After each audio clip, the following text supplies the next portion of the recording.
You're listening to ArTEEtude, a podcast with artists created and produced by Detlef Schlich, a visual artist and ritual designer, living and loving in West Cork, and best known for his essay about the cause and effect of shamanism, art and digital culture.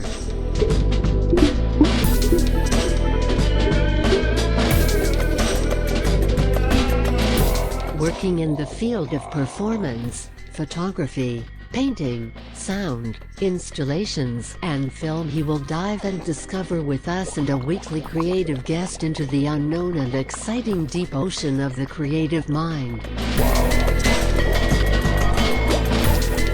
Unknown creative minds, together with Rae McKinlay and Detlef Schlich. Yeah. Hi, Rae. Hi, Det. I'm really happy to have you here. I mean, I really enjoyed the first part, and I would love to extend it to 40 minutes, but I know that listeners, I mean, if it goes over 20 minutes, they lose a little bit the attention span, you know. So we stopped it. Actually, it came to the part of the purpose of storytelling, and I would like to mention there because you mentioned that the storytelling is a gift and very and I think I mean, it is still the oral culture, you know, and Plato's 2,000 years ago, or more than 2,000 years ago, was it actually, he already warned the humans that if they start to learn writing and reading, they lose their long-term memory in terms of storytelling, you know, if we're going back to Homer and all that. Right. So it is a culture which is still there and already still adapted by artificial intelligence. But we're gonna start with our talk about transhumanism in the third part. Wow. I have to get my brains in gear for that one. No, we're still in the second part. We forgot to mention in the first part. Your exhibition is going on at the Illich house. Yes, it is. Illich's house, where Tara Shurkin already had an exhibition. And when is it? It's the 12th of September, and it's running for 2 weeks. 12th of September for 2 weeks. Yes. I will put the links into my description as well. So things like this will turn up. Keep it in mind. It is at the Illich's house. Suicide prevention and I mean it's as well for a very good cause. Yeah, it is. And Rae, she turns up there with a mix of actually somehow storytelling and mangas, and that's really so interesting because she explores in her 60s as well new technology, and I love her for that because I think it's necessary that even the left wing, I mean, I don't know if you're left wing, but yes, but I think most of artists are that. Yeah. They lose the track, you know, to use the technology of neoliberalists, and it is so necessary to use social media to show solidarity as well, even on bloody Facebook and on Instagram or whatever. Use this media, otherwise they use you. That's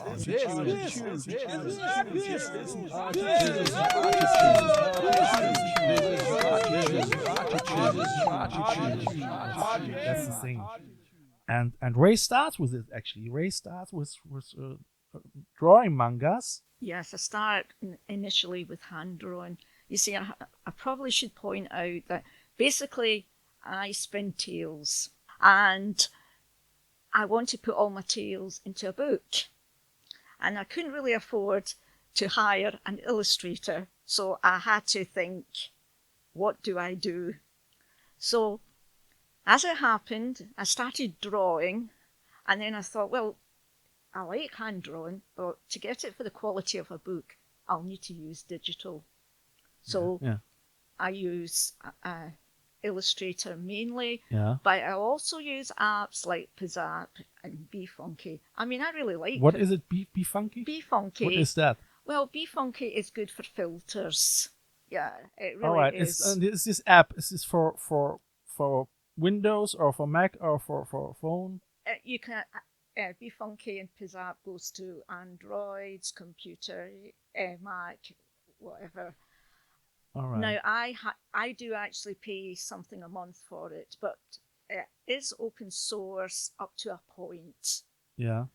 Uh, There are in-app purchases, is it called? Actually, the term officially, isn't it? So you can download it for free, yeah, and then if you want to have some more fancy yeah, features, you have to pay for it. yeah. Yeah. But I'm a big fan of Illustrator. I do like Illustrator. Okay. During the lockdown, I spent a lot of time getting, knowing around the interface, because even though I have done a digital arts master's, but it was more in the humanities. You did your masters in digital art. Yes. Where, in Cork? Yeah, UCC. Yes, I did. How did you like it? Well, for the first few months. And then it was getting boring, or no, the first few months I was a wreck, because to be quite honest, when I went into the class, I thought an avatar was a Hindu concept, and it was, yeah. Well, it is. It is. Or yeah, it is, but yeah. in the digital sense, an avatar is something. Lara Croft is an avatar as well.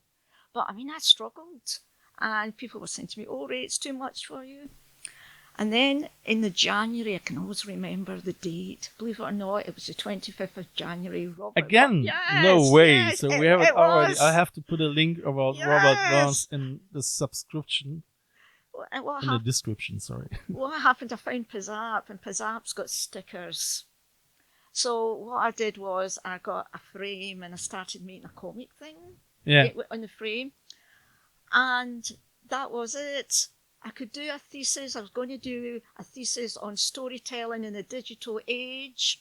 And that's why I think using social media is all right, important. so you did your thesis in storytelling in the digital age. Yes. That is right. I didn't know that. That's really interesting. Well, the thing about... How many words? Oh, too many. 10,000. Oh, I can't remember. Okay. I can't remember.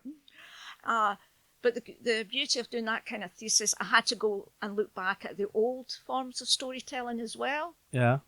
And bringing it into the social media, and I was allowed to do a comic book for my thesis as well, the digital artifacts, and that started me off. So from that sticker in Pizzap, I now draw my own cartoons. Yeah.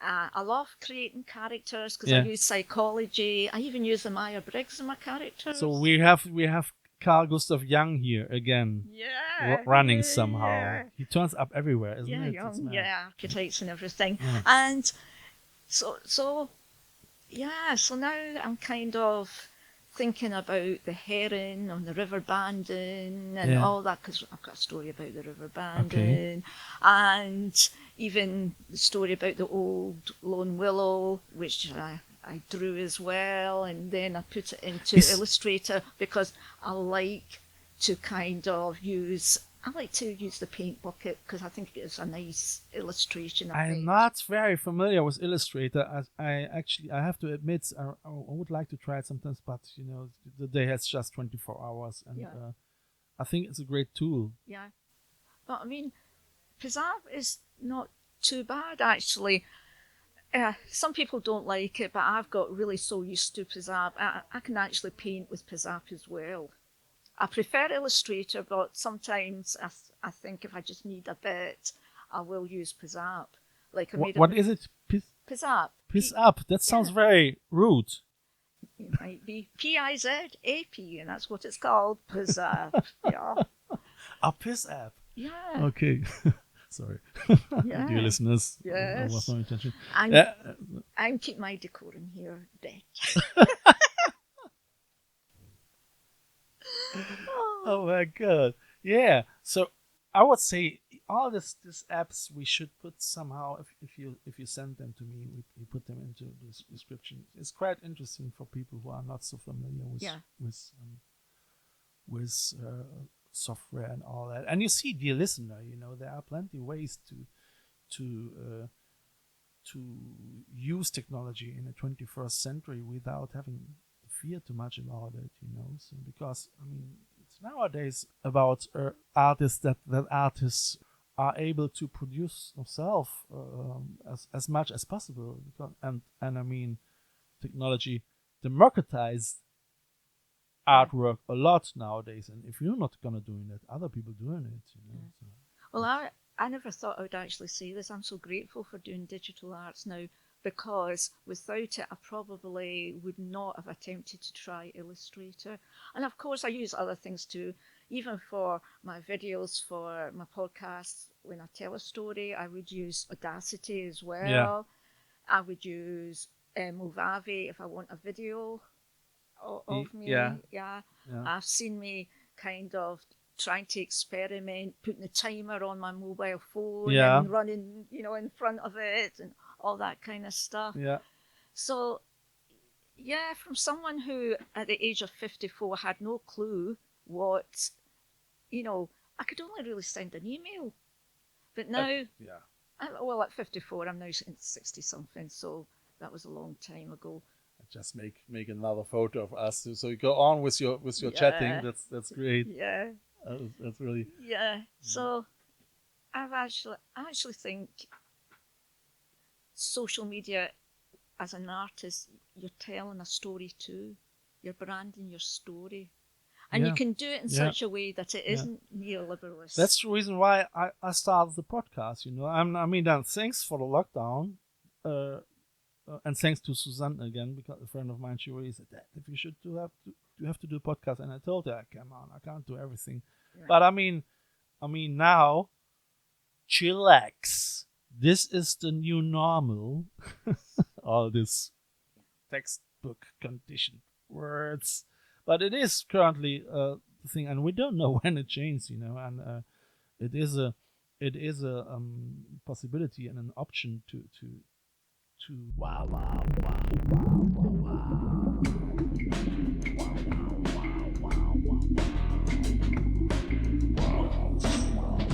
Like what you hear so far? Make sure you never miss a show by clicking the subscribe button now. This podcast is made possible by listeners like you. Thank you for your support. Now back to the show. Get in contact with the audience, isn't it? Because a few weeks ago, I was listening in. I wasn't storytelling that night because sometimes I like to have times when I just sit and listen. And the beauty of actually something like Zoom, I'm not saying I never want to participate in live storytelling. Of course I do, but it's good actually. Like when you see a good storyteller, and if you just sit back and watch how they use their tones, their pauses, their gestures, you can learn a lot from looking at Zoom, and you can put it into your own practice. Okay. Now, a highlight at the barn for me was when Native American Tim Tingle did his Trail of Tears story. Now, he's a direct descendant from people who did walk the Trail of Tears. And I tell you, I had to bite my lip to stop myself from crying. Okay. And the power, and even last night I was doing a Debara session in the lovely Maria. Yesterday, yes. You had a Debara session. Yeah, last night. How was it well visited? Oh, it was a lovely night. It was good. It was magical. Yeah. And Maria told a beautiful story of the Choctaw people who helped the Irish people in Angorta Moor. Yeah. And I was sitting there and I thought, oh gosh, I have to tell a story, but I can't tell a story because the story got me. And that was the power. You see. Yes, sure, it is. I mean, in an age of the expert and elbow society, and talking down to you or at you. Yeah. If you learn to tell a story, it should enchant and it should drop a seed, and that a person could ponder over that seed. Yeah. So that's why I think even learning how to do story in your social media. Yeah. Because when you sometimes you see people and they go to all this take all this time to do a website, but they don't storify it. No, not at all. They love the shitstorm. Yeah. So that's the new storytelling. So calling people asshole. So So even like with my posts, when I put up in Facebook, I'm very careful how I put up a post. I want to tell a story, because I don't think you change people by force or control or talking down or talking at. Yeah. I think enchant, and we're losing. Yeah, I know. Magic, I mean, enchantment. we lost it already more than 2,000 years ago, but that's something for the third part.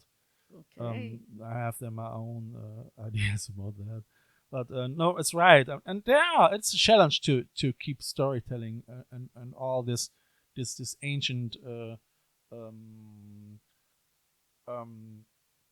tools what we have as human technology. There's a challenge to keep that, and even in the 21st century, and it is uplifting, and I think it can decrease suffering as well. I think social media has definitely got a shadow too. I'm not saying that it's a utopian concept to use social media, but I think if you have the wisdom, it can be used as a tool for good as well. And it's also given people who may not encouraging. May not have a chance, because nowadays music and literature seems to be, by certain people. It gives people with a different voice a chance to get out there. Sure. I mean, it's like I say, it is uplifting, and I really try to uplift people somehow. To critical uplift people with this podcast. I mean, it would be nice to have a discourse somehow with it. I mean, that's actually that's the challenge of an artist, keeping the discourse going. And when you're gonna do that with your performance, and more than your performance, with your drawings and as well. And I was wondering if you're already looking into scribble pads like iPads or so, if you start to draw with pads. Yeah. No, I'm actually thinking of buying a Wacom. Yeah. You think you buy a Wacom? Yeah. Or maybe an XP. It's an XP 12 or something. I'm going to wait for a few more weeks before I actually kind of go out and try and purchase one. I won't buy one online. I need to go into... Yeah, you have to try it. I mean, I've got to try it. I mean, Wacom is supposed to be... they're quite advanced in the technology, and it is almost, if you draw as you draw almost on paper. Yeah. So I think Wacom is still the first... Yeah. The first branding for that, Yeah. I would say. So you have to tell me, if you start with it, how your experience is with that, because it's really interesting. I definitely will. I mean, which size do you think? Is it A5, A4, bigger one? A4 probably. A4, so you can keep it in your bag. Yes, but yeah. I know now that I really need to probably transfer to something like a Wacom, because working with a touchpad is beginning to do my head in. Although it's getting me quite good at kind of using my hand coordination, eyes to hand coordination. But really, for eyes and such things, it would be better with a pen. Sure. Yeah. No, but it's great. I mean, I see your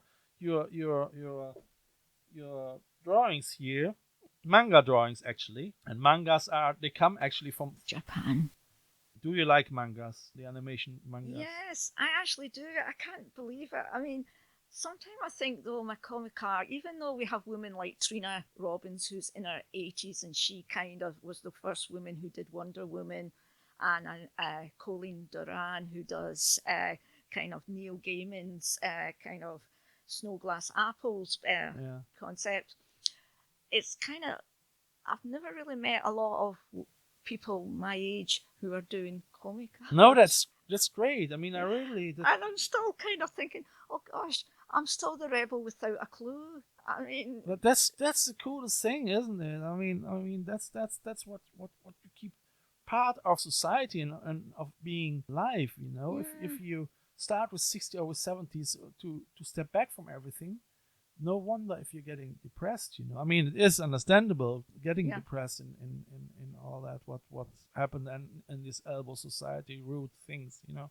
But art and creativity is still and it's a way to keep us alive. And storytelling and art and writing, I suppose there's no age barrier. No, absolutely. But I think one of my things, when I say the thing, is kind of like age discrimination, and a lot of people don't understand what true age discrimination is, and it's scaffolded. Yeah. And I never realized it until I kind of hit 55, and because I don't think of myself as 60 days. No, I mean neither. I don't see you as a 60-year-old girl. You know, I mean, lady. Yeah, I'd still climb. If I saw a fence, and I had to go over it, I'd still climb over it. All right. Yeah. I would say on this note, I thank you very much for today's second part of our triptych with Rae McKinlay,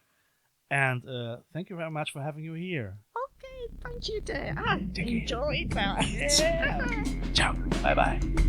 Bye.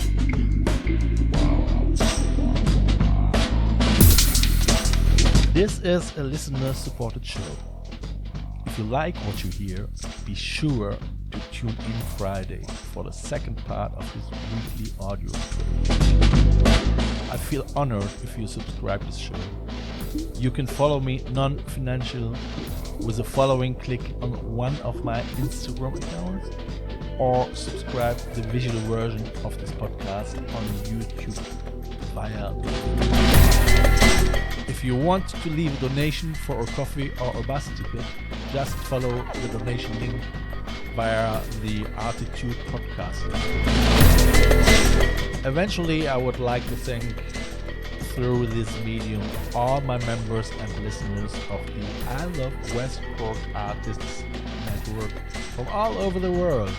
Just to remember myself that without you, this year couldn't and wouldn't happen. You have listened to ArTEEtude, West Cork's first art, fashion and design podcast.